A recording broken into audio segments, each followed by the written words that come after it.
Welcome to another Chalk or Not segment. This week we're going over UFC 313, where I give you advice on whether to be chalking some of these bigger favorites or try to avoid them and hope they don't blow up in your face as a landmine.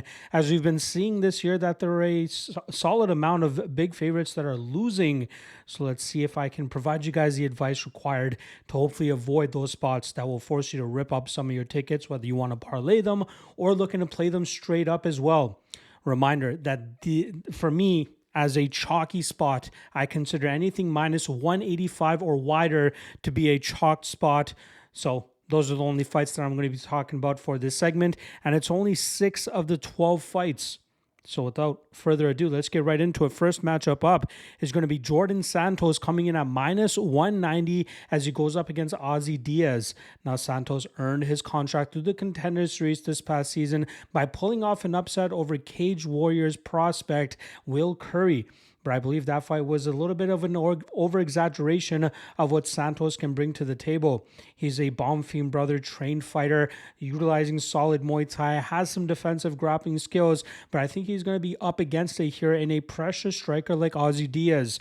Diaz normally comes up short against guys that are athletically more gifted than him and pack a ton of power, just as we saw with Ming Yang Zhang back in November, where he got knocked out in his UFC debut.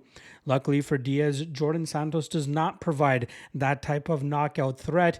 Although he does have some solid striking skills, I think he'll end up coming up short against the pressure and high-paced striking style of Ozzy Diaz. Look for Diaz to wear down Santos over the course of the first 2 rounds and possibly find a finish in the 3rd round. Hence why I'm going to have to put up Jordan Santos as not chalk-worthy, as I think Diaz has a really good chance of pulling off the upset. The second chalk or not spot is going to be Myron Santos coming in at minus 310 going up against Francis Marshall.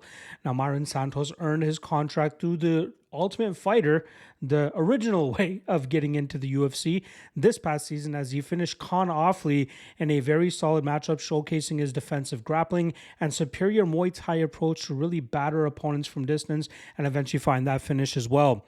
He's going up against an improving Francis Marshall, who has set up shop down at American Top Team and has seemingly built a very good friendship and mentorship with Grant Dawson, who is a top-ranked lightweight contender. But I believe that his inefficiencies in terms of not being able to get this fight down against Myron Santos, and also the shortcomings in his striking game, will ultimately lead him to getting popped and beaten and maybe even finished later on in this matchup, which is why I believe Myron Santos is a chalk-worthy spot. I think he is a superior striker. His defensive grappling will be good enough, and as long as he doesn't get chinned here, which by all accounts, he has very good durability, he should be able to batter Francis Marshall and put him away late. The next chalk or not spot is going to be Carlos Leal coming in at minus 775. I believe he is the chalkiest on this entire card. He goes up against veteran Alex Morono.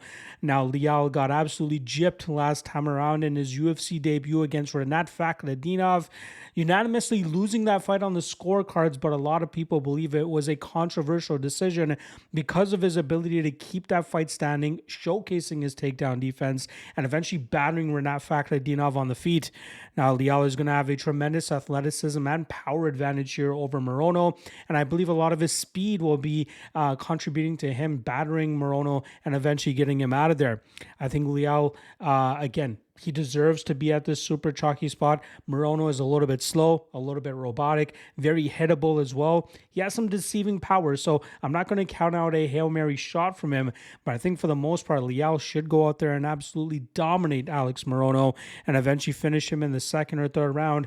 And this is right at the tail end. This is the limit of what I would parlay a fighter at, and I think this is a parlay-worthy spot and a chalk-worthy spot for Carlos Leal. Next up, Joshua Van going up against Ray Tsaruya. You got Van coming in at the limit of what I would call chalk at minus 185. He was minus 200 a couple days ago, so it seems like there is some Tsaruya love coming in. maybe Van is not chalk by the time the fight goes down here. But at minus 185, this is a tough fight. Consider him as a chalk-worthy spot. He is a very solid striker, mixes up the body very well with his combination striking approach.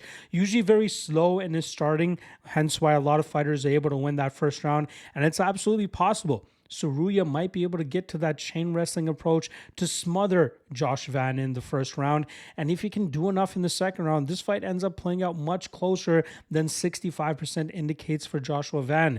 Don't get me wrong. I'm a big Joshua Van fan, and I believe he wins this fight being more effective with his striking-based approach. But I think Tsuruya is a good enough and tricky enough grappler that he can steal minutes off the clock while keeping Van on the defensive. I'm picking Van to win this fight, but I do not think he is chalk-worthy here, considering the issues and the problems and the puzzle that Ray Tsuruya presents here. All right, next up, in the heavyweight division, we got Curtis Razor Blades coming in at minus 350, going up against Rizvan Kuniev.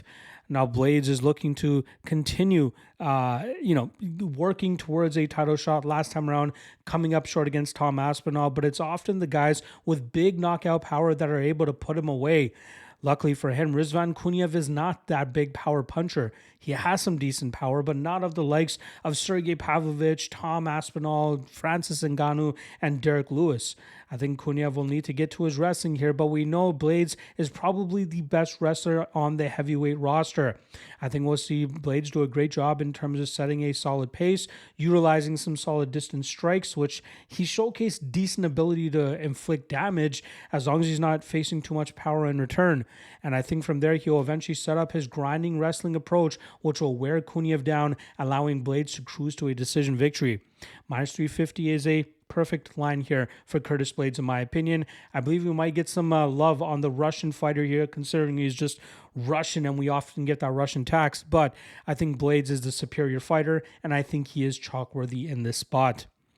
The last chalk or not spot is going to be Maurizio Huffy coming in at minus 460, going up against Bobby King Green. I guess we're fully dropping the Bobby now as he's going by King Green. But Huffy, very fun fighter, very entertaining fighter, undefeated through his UFC run thus far.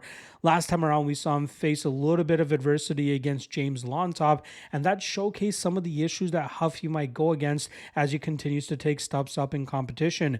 He's a very karate style, or at least showcases that karate stance, that like classic McGregor approach, long, lanky, range striking, straight shot down the pipe is just absolutely nasty, uses a bladed stance, but if he's not able to get his opponents out of there, things start to play out a lot closer. And now you got a veteran, an experienced fighter like Bobby Green, I should say King Green, I'm still trying to get used to that here. If he's able to showcase some solid durability here, roll with some of the shots from Huffy, maybe he's able to start walking him down, landing his combinations and slowing down the Fighting Nerds representative. Thus, it's hard to fully trust Huffy at minus 460. My official prediction on this fight is he eventually finds the button and gets King Green out of there. But we know sometimes MMA could be a very funny game. Sometimes a guy with the worst durability could come in and look like a prime Mark Hunt. Otherwise, they might just go out there and get dinged and bonked in the first minute and end up getting knocked out cold. But if Green's durability shows up here, he's going to make this fight look a lot closer than the minus 460 indicates on Maurizio Huffy. Hence why I have to go with Huffy being not chalk-worthy. You got to be very careful in this volatile MMA game, and paying that type of chalk on a fighter with Huffy where you're hoping that he just lands that one perfect flush shot, then you got to hope that Green's durability does not hold up.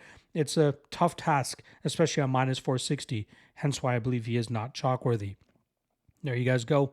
Chalk or not for UFC 313. Tomorrow we will be back with the quick picks version of this UFC 313 breakdown.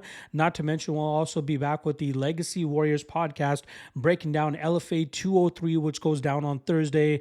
I'll see you guys tomorrow. Peace.